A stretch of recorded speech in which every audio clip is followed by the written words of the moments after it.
La clase de hoy corresponde a programación entera lineal. ¿A qué me refiero cuando hablo de programación entera? Un problema de programación entera es un problema de optimización donde alguna o todas las variables deben tomar un valor entero, es decir, un valor no fraccionario. Podemos tener varios ejemplos, por ejemplo, o varias situaciones.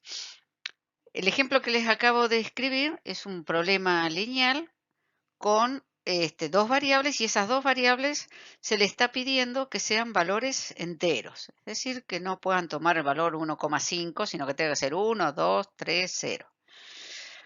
A eso se lo llama, como todas las variables son enteras, se lo llama problema de programación entera pura. Naturalmente habrá problemas lineales y no lineales, pero nosotros solamente vamos a ver en este curso problemas lineales. ¿Por qué? Porque son los que son más simples de resolver. Problemas no lineales son muy complejos, no entran en este curso. Quiero que se les grabe eso porque cuando modelemos siempre tenemos que modelar problemas lineales. En ningún momento quiero ver el producto de dos variables en un modelo. Sigamos. Tenemos entonces un problema lineal entero puro. Este otro ejemplo que les estoy poniendo acá es un problema de programación entera mixta. ¿Por qué mixta? Porque algunas variables como la x2 puede tomar valores fraccionarios y en cambio la variable x1 ella solamente puede tomar valores enteros. Tenemos también problemas del tipo problemas de programación entera 0,1 o binaria, que es el caso en que las variables de decisión deben tomar valor entero, pero no cualquier valor entero, sino solamente el valor 0 o 1. En este caso también podemos llegar a tener problemas mixtos, donde aparezcan algunas variables continuas y otras enteras, o algunas enteras, otras continuas y otras variables binarias, ¿sí? Ahí sería un problema mixto. Sí, en todos los casos vamos a hablar de problemas lineales, si bien, como dije antes, la misma definición está para problemas no lineales. Bien, vamos a hablar de otro problema que surge a partir del problema original. Si nosotros tenemos un problema que originalmente es un problema entero, es decir, tenemos la formulación del problema y abajo la aclaración de que las variables son variables enteras, si eliminamos esa aclaración nos queda un problema lineal, ¿sí? a variables continuas. A ese problema lo llamamos problema relajado o relajación lineal del problema entero. Fíjense, tenemos este problema, un problema entero puro en este caso, ¿sí? Donde la variable x1 y x2 se definen como variables enteras. Esta sería la región factible, es decir, todas las posibles soluciones a nuestro problema son los puntos rojos que aparecen en la región. En cambio, si yo relajo o elimino la condición de que los puntos sean enteros, que las variables tomen valor entero, si esto lo elimino, es como eliminar restricciones, ¿sí? Tengo ahora este problema, el problema relajado del mismo problema, donde la región factible son los infinitos puntos que están dentro de esta región. Fíjense que en este caso, en el problema entero, tengo una cierta cantidad de puntos factibles. En este caso tengo muchos más puntos factibles, por lo tanto, tengo más opciones para encontrar un punto mejor. Luego, en general, se va a cumplir que siempre el problema relajado, con menos restricciones, va a tener un valor de función objetivo mejor que el problema entero real que quiero resolver. También puede llegar a ser igual si ese problema relajado tiene una solución entera, ¿sí? Pero entonces, si yo tuviese un problema de maximización, el problema relajado de ese problema entero de maximización va a tener un valor de función objetivo mayor o igual que el valor de la función objetivo en el óptimo de ese problema entero. ¿Por qué? Porque este problema entero tiene más restricciones que el problema relajado. ¿Sí? Bien, uno realmente podría decir, bueno, si yo tengo un problema entero, ¿cómo lo resuelvo? Y bueno, resuelvo el problema relajado y luego redondeo a una solución entera. Es lo que a uno naturalmente le surge. Sin embargo, eso no siempre es correcto, o mejor dicho, la mayoría de las veces no es correcto. Veamos este ejemplo en particular. Tengo un problema de maximización con una restricción lineal y las restricciones de no negatividad y la condición de que la solución, perdón, que las variables del problema x1 y x2 sean enteras. Entonces, si yo me olvido del problema de que sean enteras, la región factible viene dada por todo este triangulito celeste. En el caso del problema original, en realidad la región factible son los puntos que aparecen marcados aquí. O sea, tengo 1, 2, 3, 4, 5, 6 puntos factibles nada más en este pequeño ejemplo. Si yo resuelvo el problema relajado, en este caso lo voy a resolver en forma gráfica. Si lo resuelvo gráficamente, el punto óptimo cae acá. Ese punto óptimo implica que x1 vale 1,85 creo que es, y x2 vale 0. Eso tiene, si reemplazo en la función objetivo, una función objetivo igual a 39, creo. Bien, obviamente esa no puede ser la solución del problema porque la solución no es entera. Pero bueno, si tomamos el criterio de que redondeo, como x1 dio 1,80 y pico, bueno, lo redondeo, ¿a dónde lo tengo que llevar? Al valor 2. Si x1 vale 2 y x2 vale 0, problema entero, estoy en este punto, un punto que en realidad no verifica la restricción. Entonces, sí, es entero, tendrá muy buen valor de función objetivo, pero no es factible. Bueno, una opción sería redondeemos, pero para el otro lado, no para mayor, sino para menor. Entonces pasaríamos a tener un x1 igual 1, un x2 igual 0. Caemos en este punto. En ese punto sí es factible, pero no es el mejor punto. No es el mejor punto, porque acá la función objetivo vale 21 y sin embargo, si resolvemos gráficamente el problema, vemos que el óptimo está aquí. Acá, con x1 igual 0 y x2 igual 3, un punto que nada que ver con el punto que había encontrado originalmente, ¿sí? Nada que ver. Y el valor de función objetivo es 33, es mucho mayor que en este punto, obviamente es menor que el 39 que había encontrado acá. Este ejemplo me está mostrando de que en un problema entero, redondear hacia un valor entero la solución de un problema relajado no es la solución correcta en la mayoría de los casos. Sí, yo les he dicho muchas veces podemos asumir que una determinada variable, si bien sus valores son, deben ser enteros, los podría asumir como continuos, cuando los valores son valores grandes y una diferencia entre 0,5 y 0,6 0,7 no hay diferencia, ¿sí? Yo puedo estar hablando de que tengo que fabricar 1.000.000 de tornillos o fabricar 1.000.000,05, da lo mismo, ¿sí? Pero si yo tengo que fabricar un camión o un camión y medio, no es lo mismo. Entonces, en esos casos donde considerar una fracción es algo importante, si yo le tengo que pedir que el problema sea entero, entonces no es el método simplex el método que puedo utilizar para resolver estos problemas.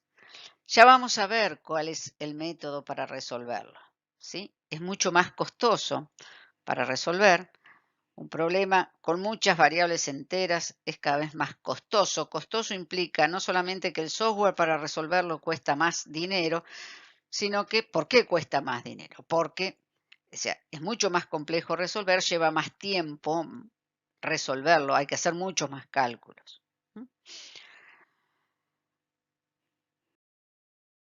Ahora, olvidándonos un poquito del método de resolución de problemas enteros, yo quiero pasar a una parte que para mí es mucho más importante, que es qué posibilidades de formulación de situaciones me da la programación entera con variables 0, 1. ¿Sí? Porque modelar un problema donde las variables son enteras no cambia mucho de lo que hemos hecho hasta ahora. Simplemente le ponemos la condición que la variable sea entera. Pero cuando yo trabajo con variables 0, 1, hay muchas situaciones que puedo modelar diferentes a las que hacía con las variables de decisión tradicionales que veníamos usando. Y a eso me voy a dedicar en esta clase, a mostrar ejemplos, ¿sí?, de uso de las variables binarias para modelar situaciones más complejas. Voy a presentar varias situaciones. No quiere decir que sea la situación que a ustedes se les va a presentar cuando tengan que modelar un problema, tal cual, pero sí la forma de pensar cómo razonar este tipo de problemas les tendría que ser lo que les quede como resultado de esta clase. Vamos a comenzar por problemas más simples, vamos a terminar con problemas un poco más complejos. Empecemos con el problema que yo llamo problema de selección de alternativas. Y vamos a un ejemplo.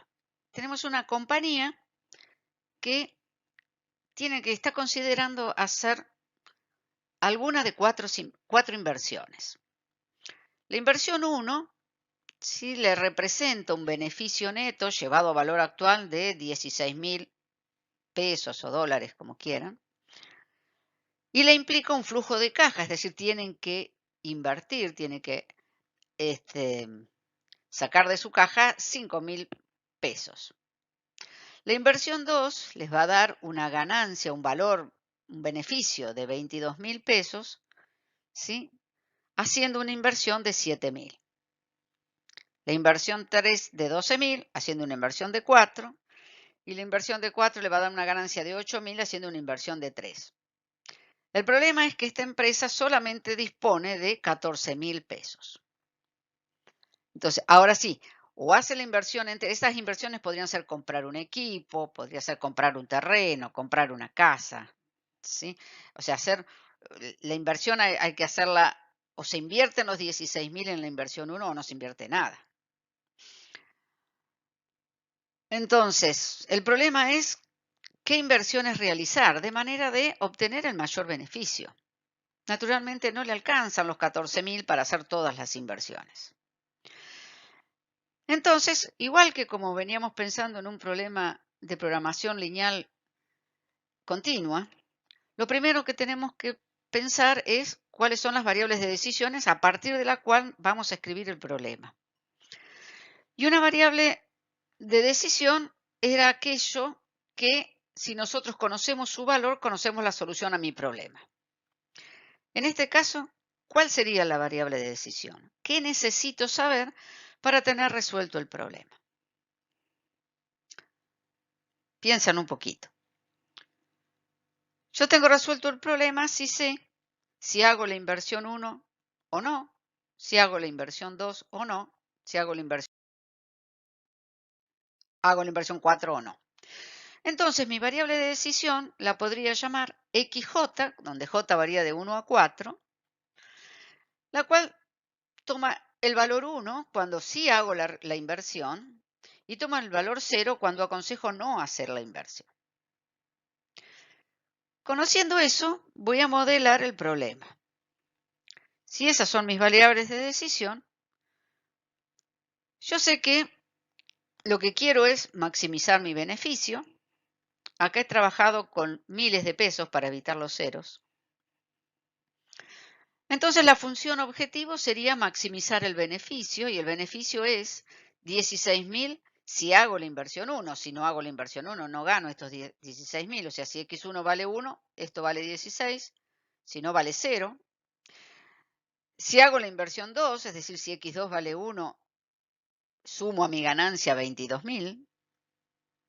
¿Sí? Lo mismo con la inversión 3 y lo mismo con la inversión 4. Y la restricción dice yo cuento con 14.000 pesos.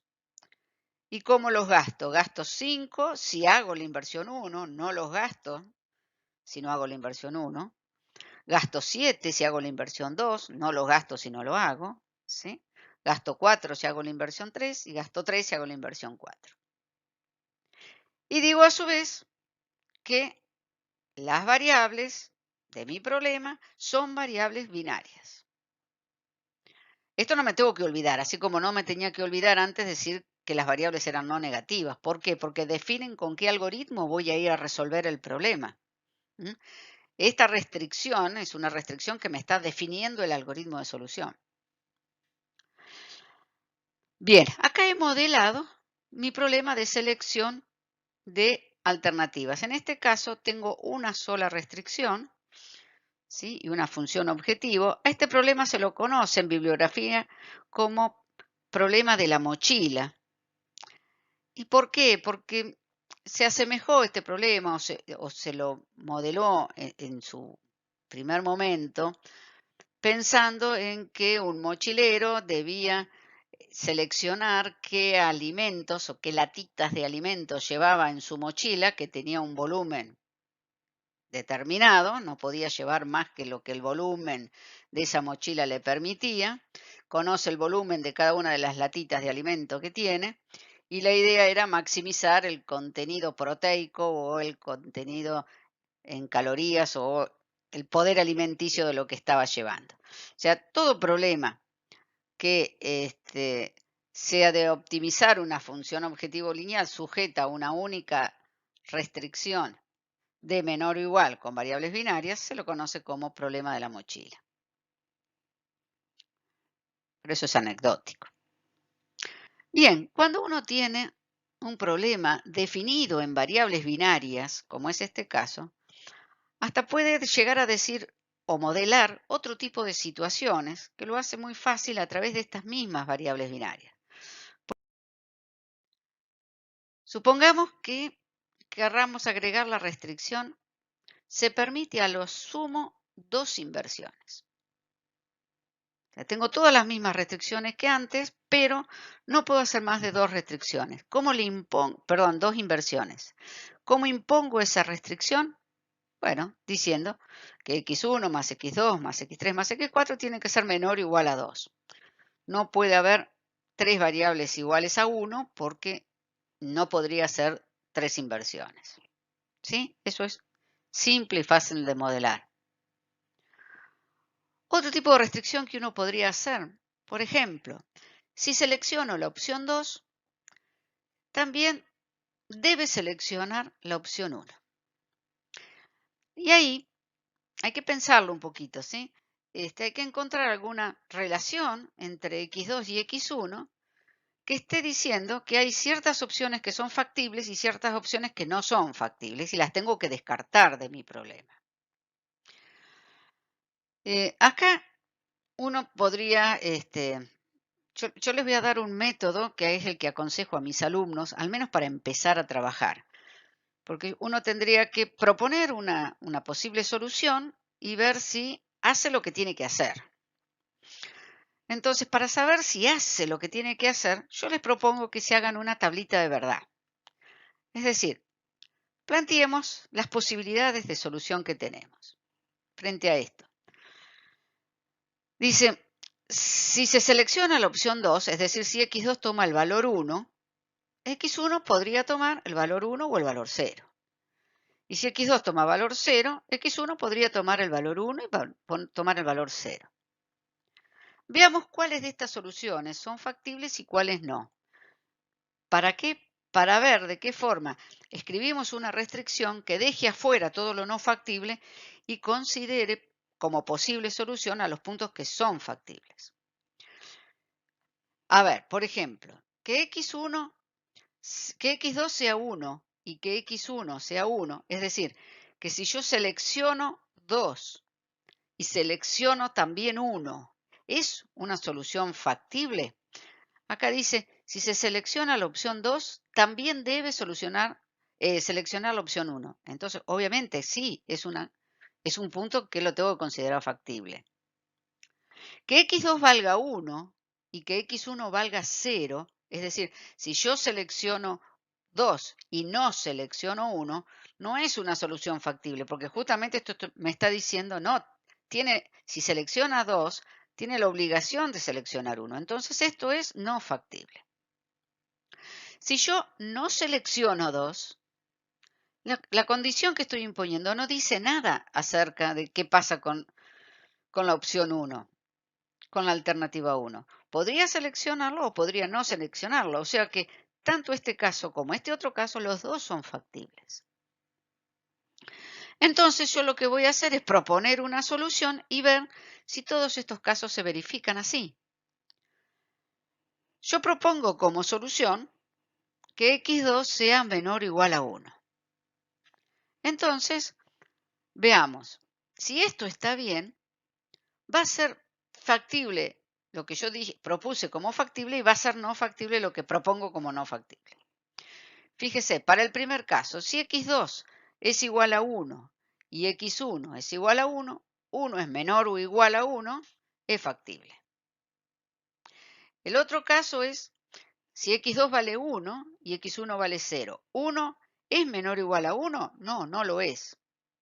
O sea que no está permitiendo que eso ocurra. Obviamente no lo tiene que permitir. Está bien. Si x2 vale 0 y x1 vale 1, 0 es menor que 1. Luego está bien y debía estar bien. Y si x2 vale 0, es igual a 0. Verifica la restricción y está bien, la debía verificar. Entonces, esto es una forma correcta de escribir la restricción. Si se selecciona la opción 2, también debe seleccionar la opción 1. Otra cosa que podríamos hacer, otra posible restricción. Si selecciona la opción 2, no tiene permitido seleccionar la opción 4. Entonces, lo que les aconsejo, escribimos la tabla de verdad. Y entonces, si yo elijo 2 y elijo también 4, si selecciono la versión 2 y selecciono la inversión 4, ¿es una situación factible? Si selecciona la opción 2, no tiene permitido seleccionar 4. No, no es factible luego. Ese punto debería ser rechazado por la restricción que yo escriba. La otra situación, si yo selecciono 2, no selecciono 4, eso es factible por lo que dice. Si no selecciono 2, la restricción no me está diciendo nada, por lo tanto, seleccionar 4 es factible y si no selecciono 2 y no selecciono 4 también es factible porque no lo está imponiendo la restricción. Entonces, pienso, mirando esto, ¿qué relación debería tener entre x2 y x4? Bueno, una opción sería que x2 más x4 sea menor o igual a 1. Ustedes prueben con cualquier cosa. ¿No se les ocurrió esto? ¿Se les ocurrió que x2 tiene que ser menor o igual a x4? Prueben y vean si esa restricción verifica estas condiciones que hemos escrito acá. En nuestro caso, yo puse la solución correcta. Y si yo hago en el primer punto, si esto vale 1 y esto vale 1, 2 ¿es menor a 1? No. Bueno, pero no lo tenía que ser. Entonces está bien. Si x2 vale 1 y x4 vale 0, 1 es igual a 1. Se verifica la restricción. Se tenía que verificar. Lo mismo acá. 1 es igual a 1, también se verifica la restricción. Y para el caso de 0 más 0 es menor que 1, también se verifica la restricción. Entonces estoy tranquilo de que esta es la solución correcta. Si me hubiese imaginado otra cosa, pruebo. Si esto no se verifica, entonces está mal, pienso en otra cosa.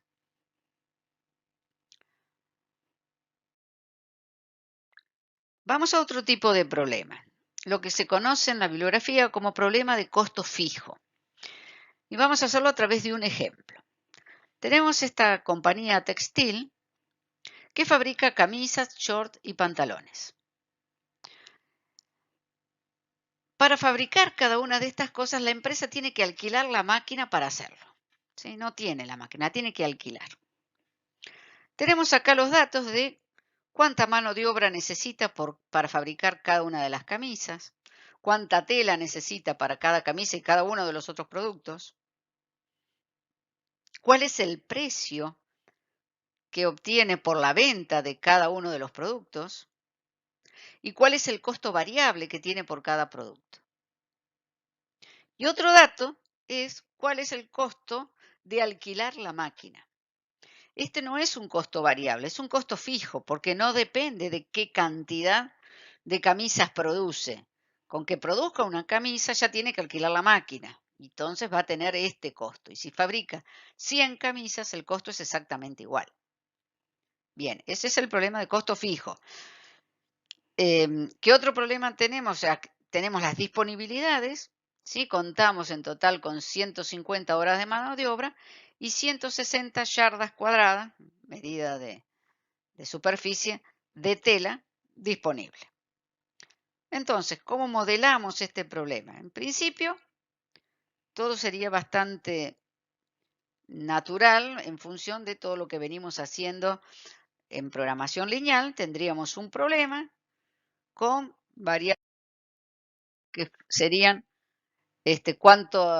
cuántas camisas producir por semana, cuántos shorts producir por semana, cuántos pantalones producir por semana. Variables que podrían llegar a ser continuas o enteras, ¿sí? Y podríamos escribir las restricciones de disponibilidad son como las veníamos manejando hasta ahora. ¿Sí? Yo dispongo de 150 horas de mano de obra, cada camisa consume 3, cada short consume 2 y cada pantalón consume 6, multiplico por la cantidad fabricada y tengo la restricción de disponibilidad de mano de obra, lo mismo con la disponibilidad de materias primas. Tenemos cuánto consume cada unidad de cada uno de los productos y en total no puedo gastar más de 160 yardas cuadradas de tela. La función objetivo, en principio, sería, por los datos que tenemos, maximizar los beneficios. Y si yo, por cada camisa que fabrique, yo voy a tener un beneficio de 12 y un costo de 6. Por lo tanto, cada camisa tiene un beneficio neto, en principio, de 6. 12 menos 6, 6. En el caso de los shorts, el beneficio es 8, el costo variable es 4, tendría 4, y para el caso de pantalones tengo un beneficio de 15 y un costo variable de 8, quiere decir que por cada pantalón yo voy a tener un ingreso de 7.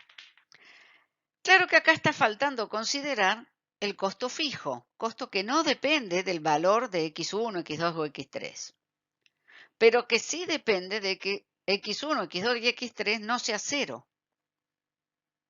¿Sí? Si X1 toma cualquier valor, yo fabrique una camisa, 2 o 100 camisas, yo siempre voy a necesitar alquilar la máquina que me cuesta 200 pesos la semana. Y si no la fabrico, entonces no tengo por qué hacer ese gasto.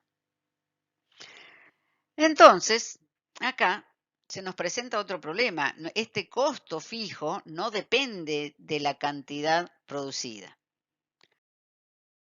Voy a utilizar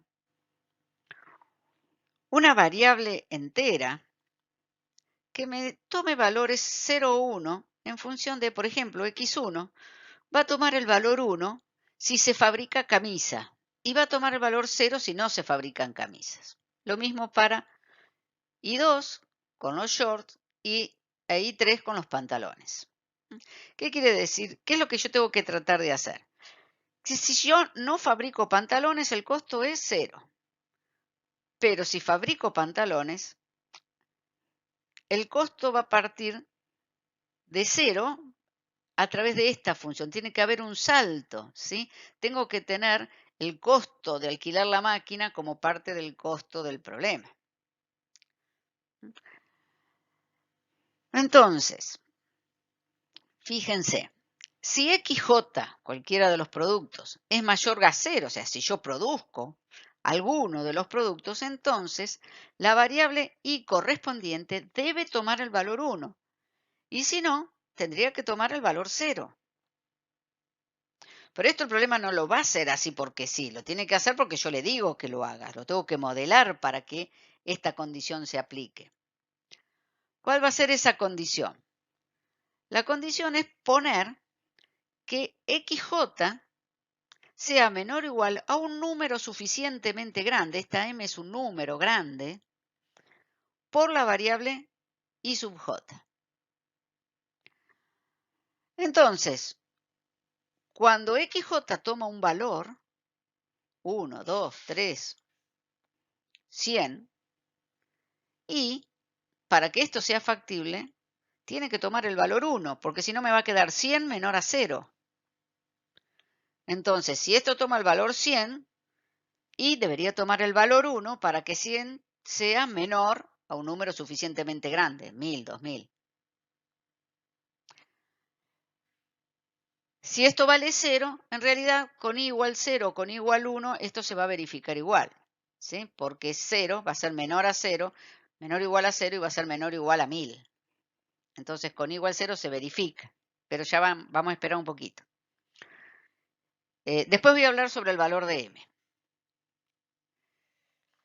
Entonces, ¿qué es lo que se hace? Cuando uno considera el costo que quiere optimizar, tendremos un costo variable, que es el costo que depende de la cantidad producida, de la variable de decisión X, cantidad a producir de cada producto, y un costo fijo, ¿sí? Que si es 1, lo voy a sumar, y si Y vale 0, no lo voy a sumar. O sea, si no fabrico nada, Y vale 0, esto va a ser 0, y obviamente X va a ser 0 y también se va a hacer 0. Nuestro problema va a quedar maximizar la función de costos variables o el beneficio neto menos el costo fijo. Esto sería en realidad todo el beneficio neto. Y yo voy a estar descontando 200 pesos si es que produzco camisas, voy a estar descontando 150 si es que produzco shorts y voy a estar descontando 100 si estoy fabricando pantalones. Pero para eso, para que esto sea así, tuve que agregar estas restricciones que están acá.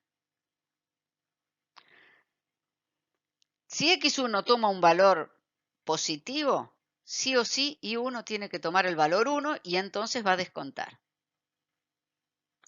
Si X1 toma el valor 0 porque no conviene fabricar camisas, entonces acá el problema dice, bueno, pero Y1 podría tomar cualquier valor que es factible, tanto Y1 igual 0 como Y1 igual 1.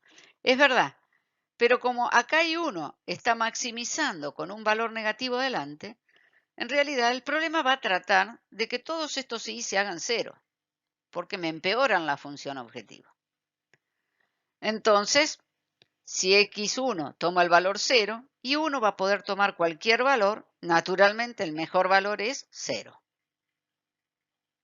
Entonces, si bien no lo estoy imponiendo a través de la restricción, lo está imponiendo la función objetivo. Así queda modelado en variables. Acá las puse como continuas. Podría llegar a ser enteras si ustedes no quieren fabricar media camisa. Pero sí es importante que las variables y son variables binarias.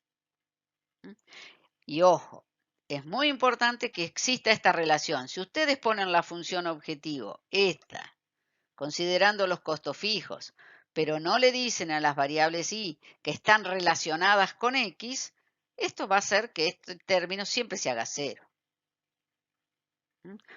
Repito esto porque muchas veces ustedes escriben bien esta parte de la función objetivo, pero no escriben estas restricciones. Por lo tanto, no tiene sentido este modelo, no está diciendo lo que tiene que decir.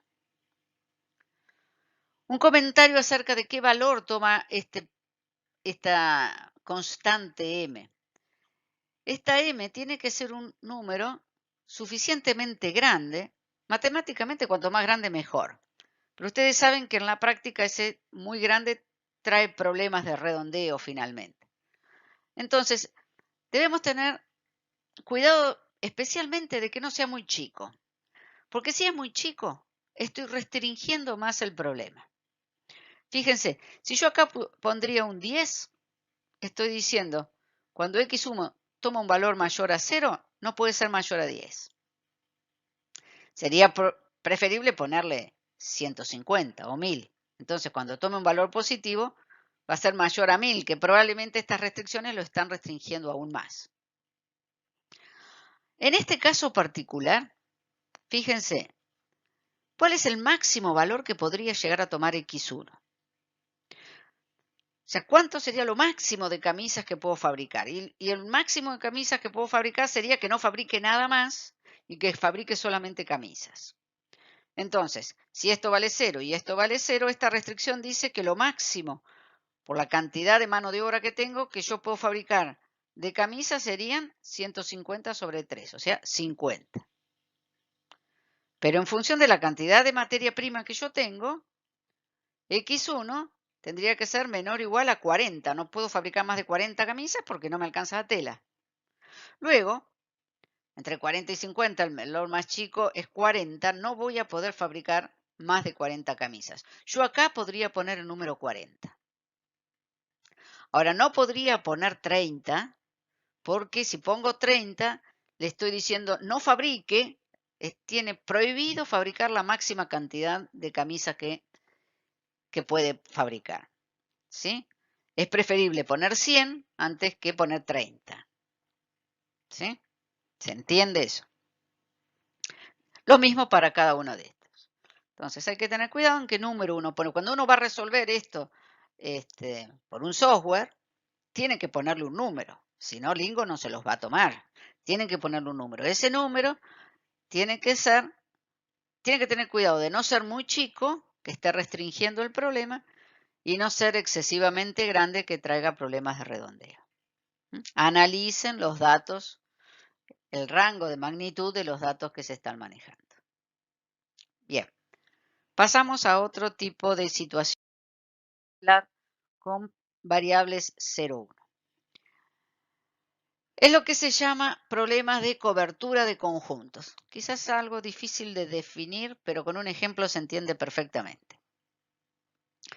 Este problema se refiere a cuando cada miembro de un conjunto dado, que lo podemos llamar conjunto 1, debe ser cubierto por algún elemento de algún otro conjunto 2.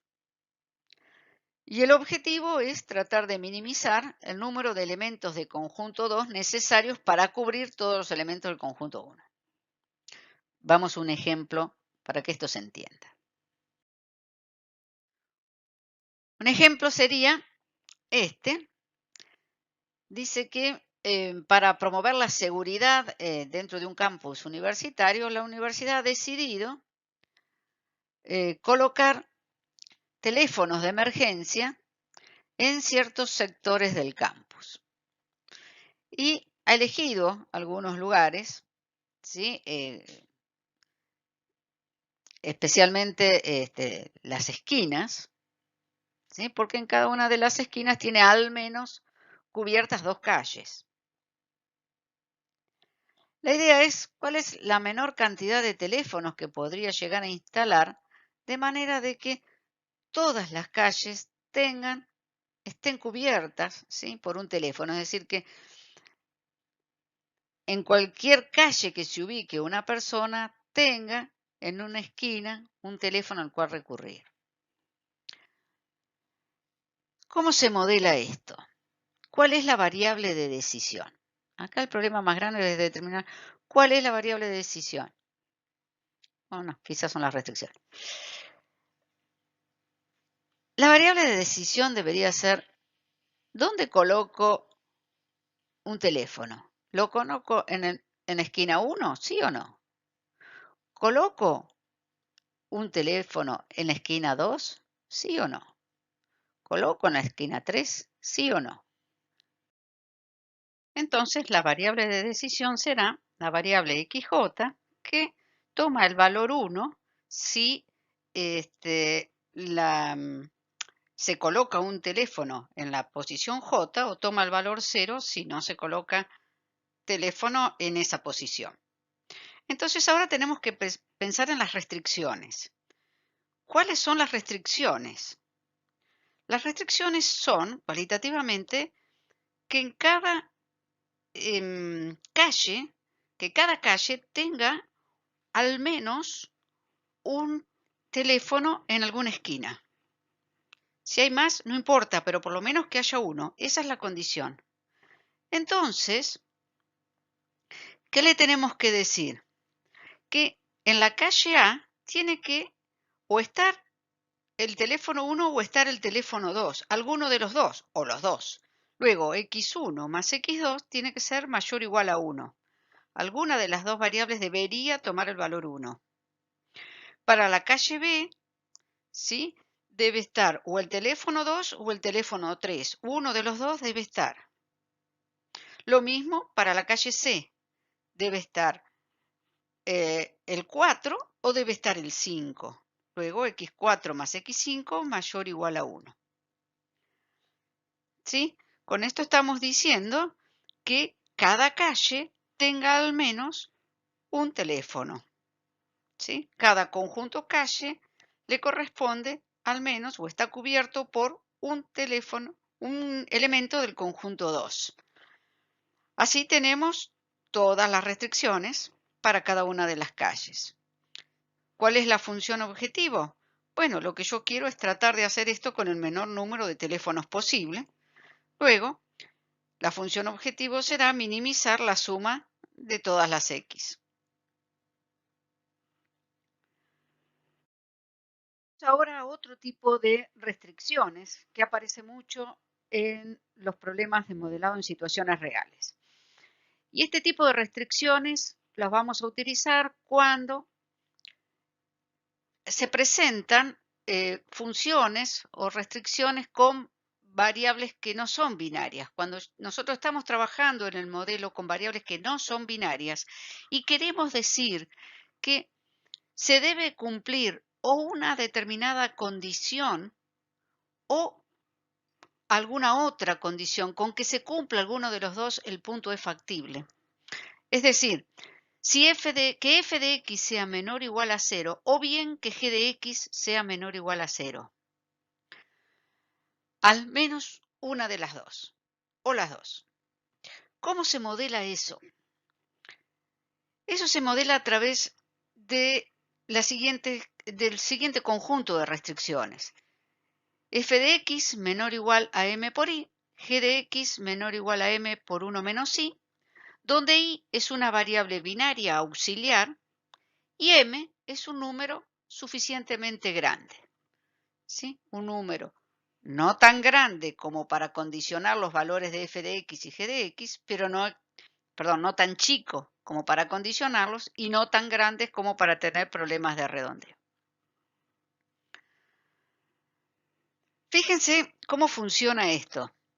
Cuando i vale 1, lo que está diciendo es que f de x es menor o igual a m y g de x menor o igual a 0. Eso quiere decir que debe cumplirse la restricción g menor o igual a 0 y la f de x, que sea menor a 0 o no, se va a cumplir igual, o sea, no la estoy condicionando. Puede tomar cualquier valor, porque cualquier valor que tome f de x, por ejemplo, un valor negativo, va a estar cumpliendo con que es menor o igual a un número muy grande. Cuando i toma valor 0, lo que este conjunto de restricciones dice es que f de x sí o sí se tiene que cumplir, que sea menor o igual a 0, y g de x queda relajado, puede tomar un valor positivo o un valor negativo. De esta manera, ¿sí?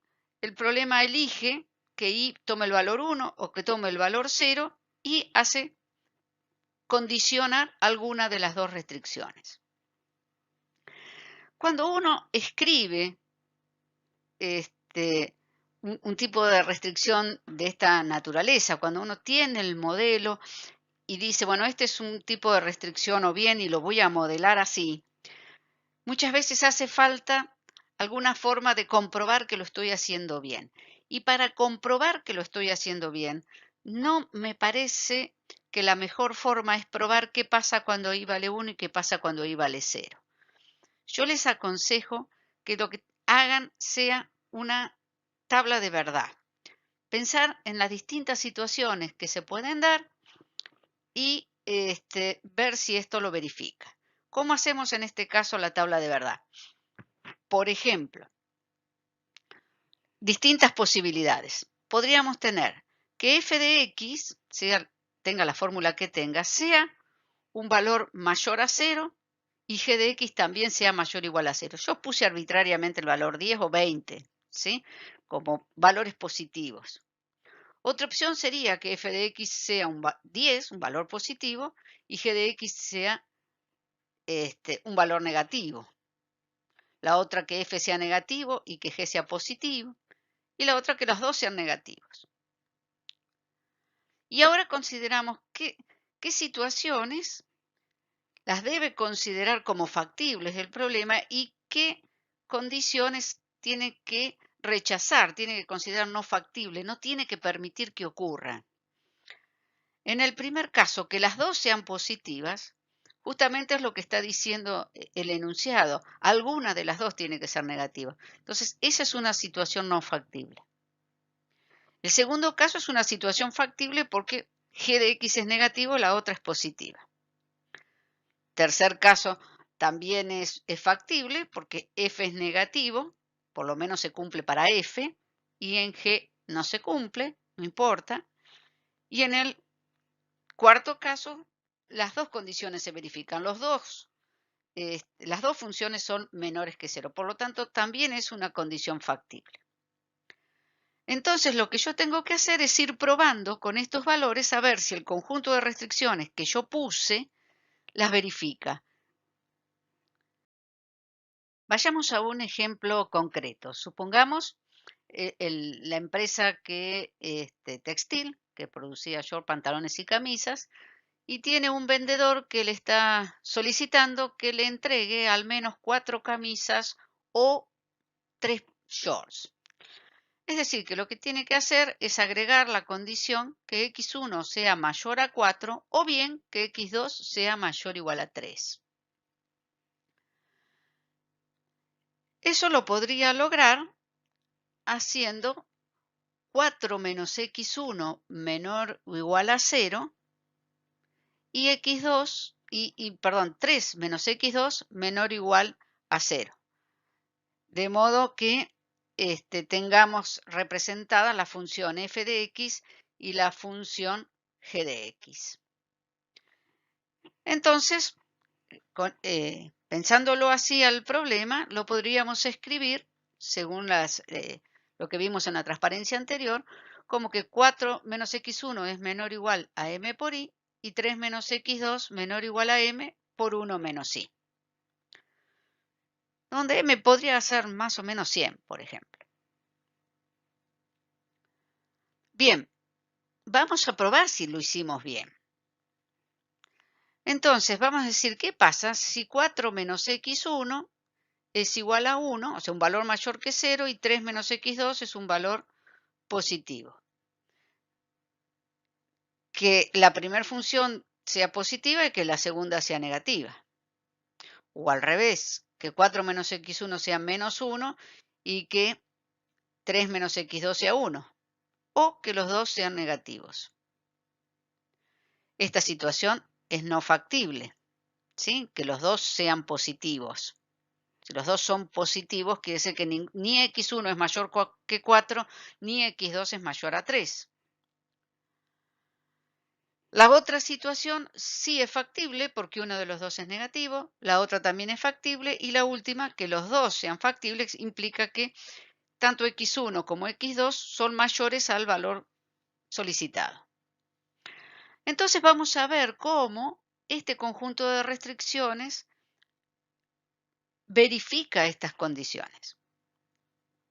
Vamos al primer caso. En el primer caso dice que 4 menos x1 es 1 y que 3 menos x2 es 2. Luego, para que la primera restricción se verifique, para que 1 sea menor o igual a m por i, sí o sí i tiene que tomar el valor 1. Si i toma el valor 1, la otra restricción me está diciendo que 2 tiene que ser menor o igual a 0. Eso no es verdad. Por lo tanto, esta situación es no factible y nunca va a poder ser f, o sea, 4 menos x1 ser igual a 1 o un valor positivo y 3 menos x2 tomar el valor 2. ¿Sí? Es decir, esto me está rechazando esa posibilidad. Pensemos a ver si las otras situaciones son factibles. Ser factibles implican que exista algún valor de i que pueda hacer que esas restricciones se verifiquen. Vamos al segundo caso. Si 4 menos x1 vale 1 y 3 menos x2 vale menos 5, de esta restricción surge que sí o sí i tiene que tomar el valor 1. Si i toma el valor 1, esta restricción se transforma en menos 5 menor o igual a 0. Y eso está bien, ¿sí? Menos 5 es menor o igual a 0, por lo tanto es una situación que el modelo la acepta como factible.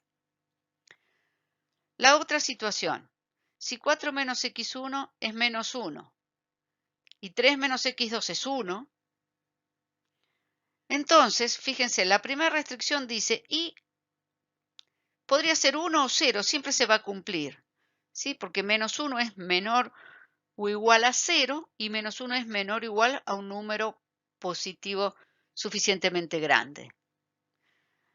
Y la segunda restricción dice que 1 menor o igual a m por 1 menos i. Esta, en cambio, se cumple solamente si i vale 0. Luego, si i toma el valor 0, las dos restricciones se cumplen y por lo tanto esa situación se considera como factible y se tiene que considerar factible. ¿Sí? Lo malo sería que para esta situación, que es una situación factible, no exista un valor de i, ¿sí?, que permita que las dos restricciones se verifiquen. Y en el último caso,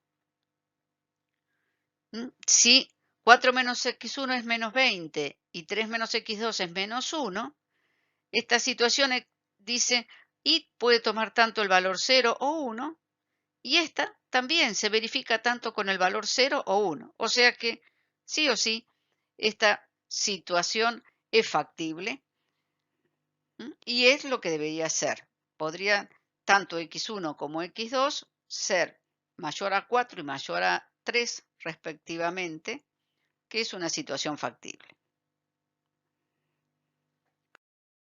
Ahora vamos a otro tipo de restricciones que se conocen con el nombre de sí entonces. Cuando uno quiere decir que si una determinada función es mayor a 0, entonces otra función debe ser mayor o igual a 0.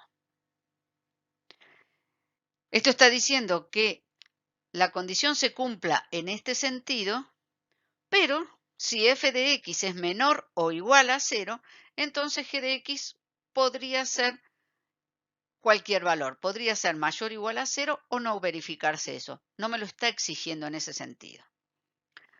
Para modelar esto, también vamos a hacer uso de una variable auxiliar binaria. Fíjense cómo se puede modelar esto. Menos g de x menor o igual a m por i y f de x menor o igual a m por 1 menos i. I es la variable binaria auxiliar y m un número suficientemente grande. También en este caso yo aconsejo que si uno piensa que la situación que tiene es de este tipo y pudo escribir algún formato de función que responda a f de x y otro que responde a g de x, si eso está funcionando bien y aplico este conjunto de restricciones, verifico, igual que lo hicimos antes, con una tabla de verdad. Fíjense en este caso que las dos funciones sean positivas es un caso factible. Que f de x sea positivo no permite que g de x sea negativo. Por lo tanto, es un caso que debe ser rechazado. No debe existir ningún valor de y que permita que esta condición se cumpla.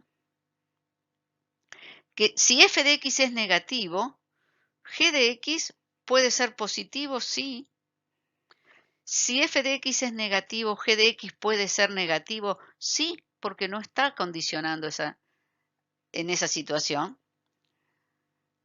Si f es 0, g de x puede ser positivo. Si f es 0, g de x puede ser negativo. También podría probarlo con g igual a 0. Fíjense cómo iría probando esto. Lo hago para algún caso. El primero, si g de x vale 20, entonces tendría que poner menos 20 menor o igual a m por i. Y como f de x le di el valor 10, 10 menor o igual a m por 1 menos i.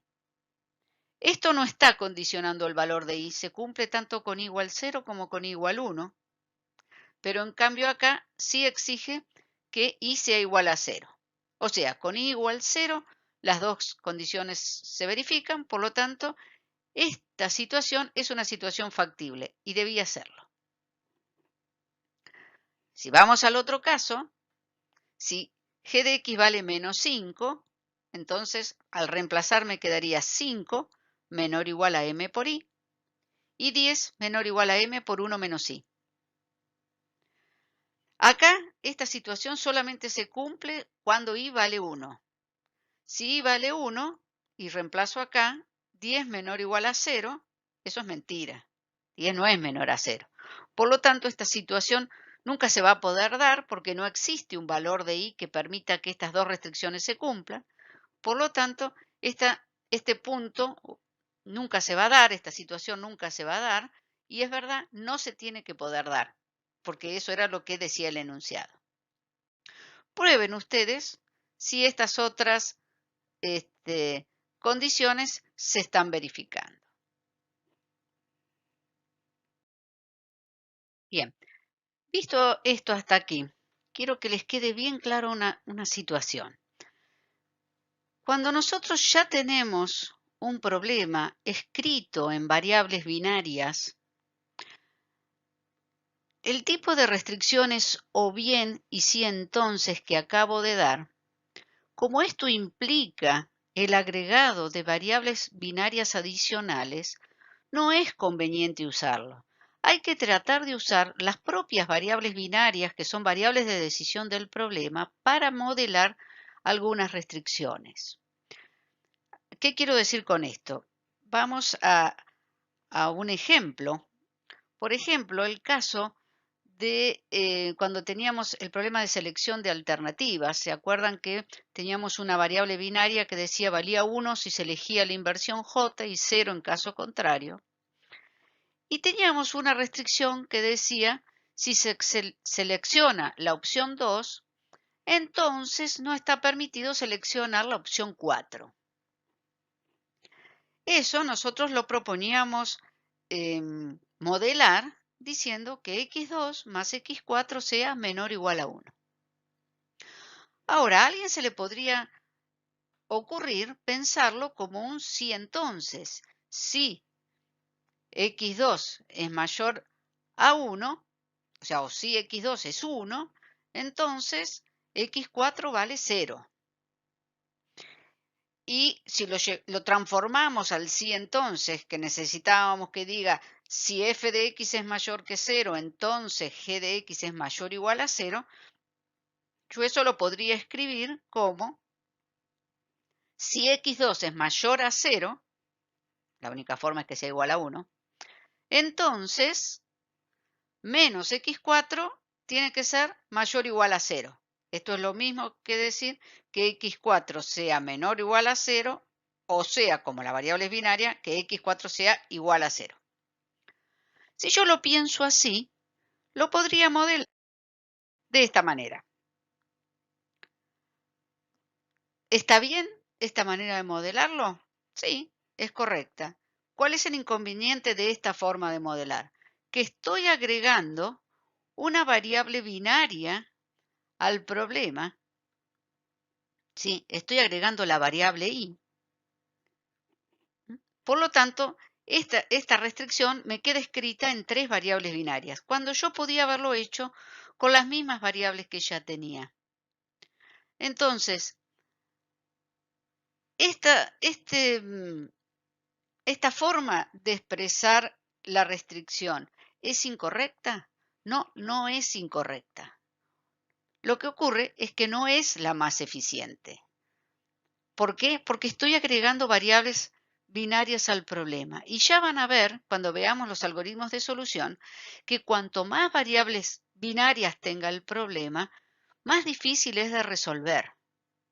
Luego, cuando nosotros ya tenemos variables binarias que son variables de decisión del problema, tratemos de que esta forma de modelar no la usemos, ¿sí? No es incorrecta, es correcta, pero esta es más eficiente. Ahora quiero dejarles una tarea para que piensen ustedes. Hemos visto em, cómo modelar una restricción o bien, ¿sí? F de x que sea menor a 0 o bien que g de x sea menor o igual a 0. Con el mismo criterio o con un criterio similar, quiero que ustedes puedan modelar que f de x sea menor o igual a 0 o bien que g de x sea menor o igual a 0 o bien que h de x sea menor o igual a 0. Es decir, doy 3 funciones y necesito que al menos una de las 3 sea menor o igual a 0. O si quieren, 2 de las 3 sean menor o igual a 0. ¿Cómo lo modelarían? Les doy una pista de cómo podría haber pensado de otra forma la restricción o bien. Modelar que g de x sea menor o igual a 0 o f de x sea menor o igual a 0, lo podíamos hacer a través de esta expresión.